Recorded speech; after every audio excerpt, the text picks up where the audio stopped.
మహారాణి చిన్నదేవి గారు, మహారాణి తిరుమలమ్మ గారు, ప్రణామాలు. ప్రణామాలు. నా పేరు గాయత్రి. తులువా రాజవంశం ఇతిహాసంలో నాకు తెలిసి మొదటిసారి స్త్రీలు రాజ్యసభలో భాగస్వాములయ్యారు. మీరిద్దరూ తాత్కాలిక మహారాజుగా మారినందుకు, మహిళల్ని కూడా రాజ్యసభలో ఒక భాగం చేసినందుకు మీకు కోటి కోటి ప్రణామాలు. ధన్యవాదాలు గాయత్రి గారు. దయచేసి మీరిక్కడికి రావడానికి కారణం తెలపండి.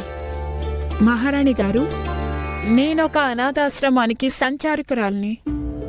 మా అనాథాశ్రమానికి ప్రతి 7 రాజ్యం నుండి అనాథ పిల్లలకు ఎంతో కొంత దానం లభిస్తుంది. నేనిక్కడికి రావడానికి కారణం కూడా అదే. ఇది చాలా మంచి కార్యము. వెంటనే దానానికి ఏర్పాటు చేయిస్తాను. ధన్యవాదాలు మహారాణి. పెద్ద మహారాణి, ఒక విషయం విన్నవించాలి, అనుమతిస్తారా? మాట్లాడండి. అంటే మనం ధనం ఇవ్వడానికి బదులు స్వయంగా సామాగ్రి కొనుగోలు చేసి బాలబాలికలకు పంచి ఇస్తే అత్యుత్తమంగా ఉంటుంది. ఇది ఉత్తమమైన ఆలోచన పండిత రామకృష్ణ. అవును రామకృష్ణ గారు, ఈ ఉత్తమమైన ఆలోచనను అమలు చేయాలి.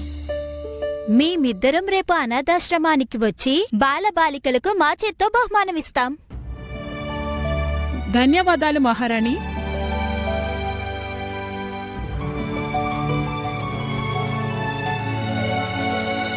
మహారాణి గారు, మనం బాలబాలికలకు కావలసిన వస్తువులను విదేశీ వ్యాపారస్తుల దగ్గర కొంటే అక్కడ తక్కువ ధరకి వస్తువులు వస్తున్నాయి కదా. దానివల్ల రాజ్యధనము వృధా కాదు, పిల్లలు కూడా ప్రసన్నులవుతారు.